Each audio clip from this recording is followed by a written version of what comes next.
about that. Wait, do it. Number time. OT, baby. I haven't done this in a while. Too I was off long. yesterday, and then we had like breaking news Too long. for a couple days there, and I am so glad. And when we're we do back it without online. you, it doesn't get us into the right enthusiasm into OT. So sweet. Yes. I'm excited. It doesn't. I can't remember the last time. First of all, it's been a minute since you were here, and I don't think you guys have been on together. We haven't. No. Yeah. I mean, this was paprika. It was a special. It was a spice. I baby. knew it would be. Yeah, it was a special. So I you only know know what Marie from TV. That's You know it. what I did? That I thought it was very today? respectfully done, by the way. Well, I collected questions on Disagreements. Twitter. Okay. Because people say, oh, we love the live chat, but I'm traveling today. Can you do Twitter? All right, so Twitter love. George Pizanowski says, one of two, I'm only going to read the first one. All this talk about health care, why can't we just have some health care the same as Congress? Anybody? Well, I wanted That's to a great continue our feisty conversation. Well, No yeah, offense please to do. that man. What health care does Congress get again? It's like a golden Cadillac model, Yeah, I believe. I love the pretty bill. nice. Marie was very silent, which tells me it's pretty good, right? It's really nice. Yes, Which is why Congress would never vote for a bill that I really like, which would put every member of Congress on the same health care that vets get. We'll see how Yes. Yes, how long I that agree with goes. that. Yes. So That's what we should do. Yeah, thank you for your question, George. One more real quick one, and then we'll go back to spicy. This might get us there, Spicy. though. This is Pamela Sharon. She says, why do I never get a response? Now you are. Another penalty? Remove the 30% penalty paid to insurance companies. Put a waiting period instead. They're talking about this sort of backdoor mandate is what Yeah. she's talking about. And instead of paying the government via the IRS, I don't know why they're doing that. you're gonna pay this penalty, this 30%, to get onto insurance if yours lapses or you for whatever reason. Part of me don't thinks have it. that'll be gone by the time the So Freedom Caucus. Kurt Harlocker wrote this, Pete. Pete is the voice of common sense. Totally on board with him about the health care plan. Make it as conservative as possible now. Get it right the first time. Yeah, but the problem. So I agree with that as an opening position, but we all know that when the sausage gets made, it's going to be a bill that almost nobody likes. Listen, I was surprised with Paul when it first came out. I was surprised that it was sort of not, expansion of Medicaid, keeping the Cadillac tax, things like that. I was very surprised it was kept in. I just want the Freedom Caucus and the moderates and everyone in between to work collectively together and to talk to Paul Ryan, to speak with I keep calling him Donald Trump. People get mad. President Trump. It's, I've been watching him on TV my entire life. It's an old habits break. But I just want us all to collectively to come together and work together because it gives too much ammo to the left when we don't. Pete, can I ask you a question on this? If I know no Republicans Can we talk about foreign policy and then again? we'll go to foreign policy. Then we'll go to foreign policy. I know Republicans don't believe, or some Republicans don't believe the numbers. But if some of these numbers are right and a bunch of people lose their insurance, or if the cost goes up significantly, particularly for the elderly, are you okay with that? It's not that I don't think that's what will happen. And that's why. But if it does, play just. No, I mean, listen. What I think the hypothetical left here. wants to do is get to single-payer health care. That we know that's where they want to go. A lot of people feel betrayed by Obamacare in the first place. They wanted to go further.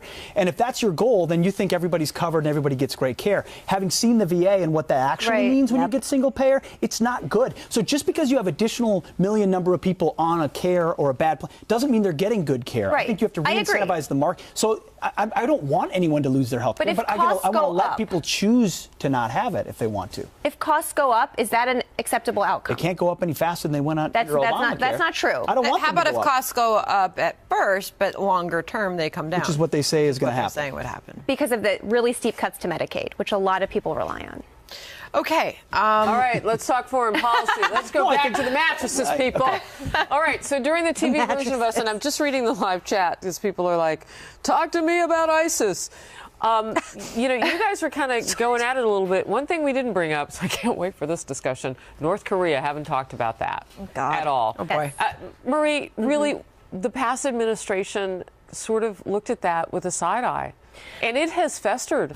Under Barack Obama's watch, it festered. So this is where we are now. And when I hear criticism that President Trump is putting too much emphasis on China and North Korea, I scratch my head. These guys are crazy. I mean, they are. No. They are crazy. They're They are. Oh, They're God. willing to kill their neighbors with a nuclear weapon. So what I would say is, throw he's fed his brother to be eaten alive by wild dogs. Yes. I mean, so this isn't what a I would rational say is person. every president comes in for the last several facing the North Korea challenge, and every president very quickly realizes that there aren't a lot of good options. And what we in the Obama administration did was put, along with the UN, the toughest international sanctions on North Korea that have ever been in place. That clearly hasn't changed their behavior. So then you get to a point, and you heard Rex Tillerson doing a little bit of this during his recent trip to Asia, that all options are on the table.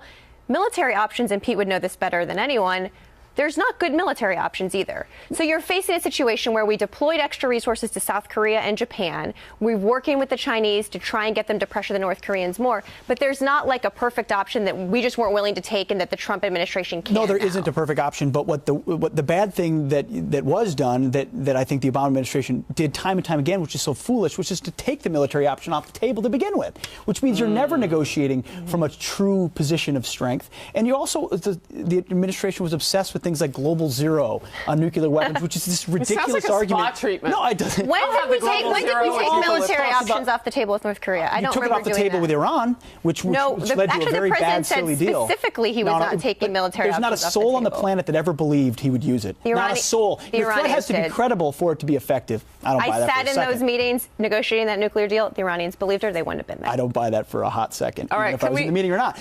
The perception is reality that he was never going to act militarily, and therefore they could get a better deal. I want to take it back. Cynthia Ann 555 says, no, we got to take it back to ISIS.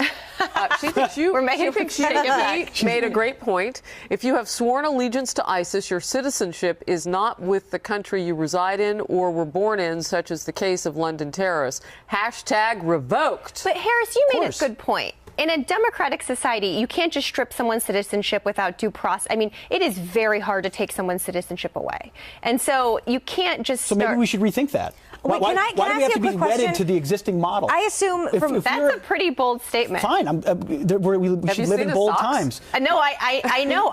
We face a generational and existential type threat that is based on an ideology that's well grounded, that is on the offensive and extremely violent. We haven't dealt Nazism was a conjured up, thing that was built by Hitler.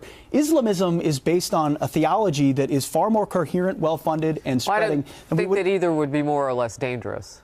But I mean, the loud and silent invasion of Islamism is the cause of our time, and whether or not we actually fight it. Where do you really? Can I ask a question? Sorry. So I assume from the way you were talking on the show that on some level you like the Freedom Caucus and ideologically you're a little bit aligned with them. Is that fair enough? On some things, but not on a lot of the national Okay, because I was going to say when it comes to civil liberties and national security, I mean, to say that they're the polar opposite of me is putting it very lightly. Yeah. And they would say you're infringing on their civil liberties. I'm like you. I'm like, you want to kill me? You want to stop my way of life? Screw you. Take your citizenship away. You can go to Gitmo. You can go to someplace else. I don't really care. And do you want to know why my way of life is better than yours? Because I can go outside in a tank top without getting stoned. That's why America is better than that way of life. Boom. Hands down. No, and I don't. I have zero patience for it. I am unmovable on this. As I tell you, it's my Achilles heel. Fastest way to get me riled up. I went to a dinner party one time where I had to leave on this very issue. Not even kidding.